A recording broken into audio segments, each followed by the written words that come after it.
insisting that he is in no rush to actually finalize a deal with Iran, but the naval blockade, however, will continue.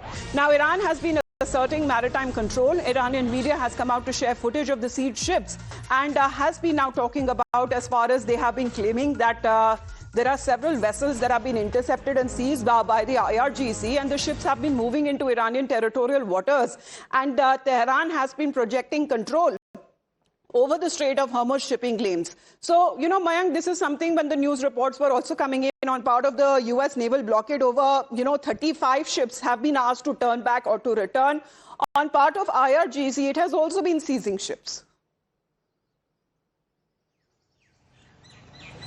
Yeah, Amita, and for the viewers' sake, we need to understand that Strait of Hormuz, we had been using a term times now, has been talking about the strategic tool into the hands of Iran, which was Strait of Hormuz. This is why we were using the term strategic, because the way now the fallout of this blockade is this only. Now, the two conditions which were right from the beginning put across by the IRGC or Iran had been that they will be giving the permission for movement. They had decided a corridor through. It is only through that corridor that ships can move from that side.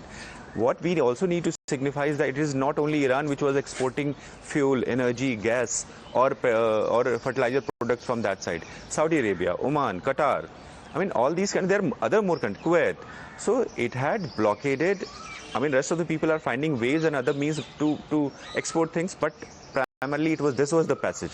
That's why the global ripple is being affected. Hurt. That's why we were saying that bombs were falling in Middle East, but then the sound was being heard, or its effect was created for the whole world. That's why we were saying that. Yes. It is so important that it is a strategic tool into the hands of Iran. But now, blockade has been from both sides. That's why it is a complete blockade, because US, since its ceasefire time, April 11th, it has said that it is blockading everything which is moving towards the ports of Iran, or it is anything which is coming out from the ports of Iran.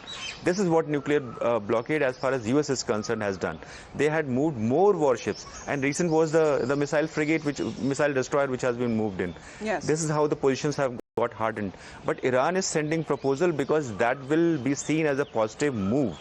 Because you have already quoted $107 is the crude oils. Today it is at that price. It will come down once the movement of the ships any which way will be allowed. Well, it did come down.